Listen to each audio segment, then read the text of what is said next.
क्या नाम है जी आपका? संजय। क्या वो मामला हुआ जी जो आग लगी? आग ये बिजली की शॉर्ट सर्किट से लगी जी। यहाँ जम्फर है उसमें चिंगारी पट्टी है। कितने एकड़ में होगा? ये होगी जी 50 एकड़ जमीन होगी। मुआवजे के लिए क्या कुछ डिमांड कर रहे हो? मुआवजे के जो है फायर करने गए थे कल, चौकी वन बोले आज नहीं मिला कल ले आएंगे। तो आज मोती आग था, मैं बीमार हो गया था थोड़ा है, हो गई FIR। हाँ कल DC के पास भी जाएंगे। और ये है मांग क्या है आपकी? मांग भैया है जी महाराष्ट्र का मुआवजा मिल जाओ जो गरीब हमारे टूड़ा भी समझ बढ़ना था ना, आज भी 27 साल का समझ रहना था। मतलब छोटा मोटा खर्चा जो चल जाओ 27 साल भूखे मरेंगे ऐसा काम हो रहा है। खाने दाने भी नहीं दी कई दिशे भाई 1 किला था वो जुड़ गया। कोई स्थानीय नेता पहुंचा है यहाँ पर? ना नहीं कोई नहीं आया। मैं हल्के के विधायक बलराज कुंडू है वो ना उसका भाई आया था, वो भी उड़ने रहा था, यहाँ खेत में तो नहीं आया था। उसका भाई तो आया था कल। हाँ जब आग लग रही थी वो आग लिया था। कोई और अधिकारी भी आया? ना और अधिकारी नहीं आया। मोतीराम। क्या घटना हुई है यार? ये शॉर्ट सर्किट से आग लगी है जी यहाँ पे। किसी अधिकारी से बात हुई? अधिकारी से किसी से बात नहीं हुई, रिपोर्ट लगाई है सब तक। रिपोर्ट दर्ज कर दी गई? हाँ दर्ज होगी। कितने एकड़ थे? ये होगा जी 50 तकरीबन 50 एकड़। क्या डिमांड क्या है? डिमांड तो ये सरकार से मुआवजा मिल जाए कुछ।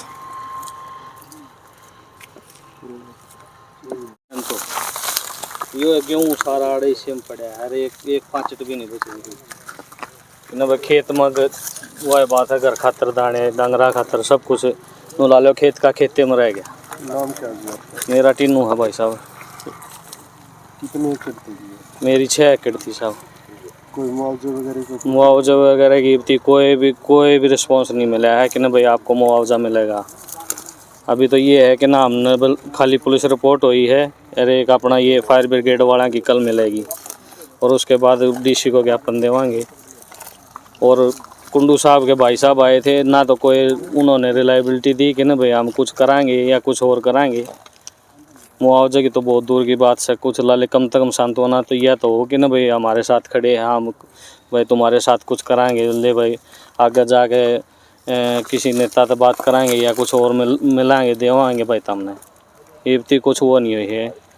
इंस्पेक्शन देखो कल वो होगा परसों होगा, बाकी देख लो आप यार्ड देख लो, पूरा नाच नू का नू पड़ा है। ना कोई तूड़ा मिला ना कुछ नाच मिला, सारा धरती में रह गया भाई हमारे दौरा कुछ नहीं। कोई कितना खर्चा लाग रहा है कोई नू नहीं कि ना भाई कोई खर्चा दवानिया हो, कोई मुआवजा की बात हुई हो। ये खाने दाने भी नहीं है भाई साहब, नू लगा लो। क्या घटना हुई है?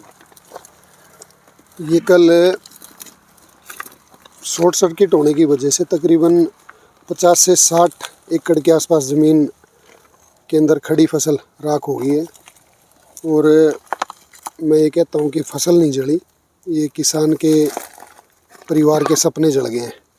एक किसान बैसाखी अभी कुछ दिन पहले गई है, तो किसान और किसान का परिवार इंतज़ार करता है कि बैसाखी के दिन दिवाली होती है किसान की, उसके घर फसल आएगी। 1 साल तक 6 महीने तक दिन रात मेहनत करने के बाद किसान के घर फसल जाती है, और आज ये सारे सपने जल के चकनाचूर हो गए हैं। और इसमें कोई राजनीति का विषय नहीं है, कोई इसमें राजनीति करने की भी बात नहीं है। मैं कहूँगा इस बारे में आप सब प्रेस के माध्यम से इस सरकार से भी गुहार लगाऊंगा और प्रशासन से भी। दिल्ली और पंजाब की तरह दिल्ली और पंजाब में इस तरह की कोई एक प्राकृतिक घटना होती है, फसल में नुकसान हो जाता है, आग लग जाती है, तो 50,000 रुपये मुआवजा हर किसान को पंजाब की गवर्नमेंट भी और दिल्ली की गवर्नमेंट आम आदमी पार्टी की सरकार देने का काम करती है।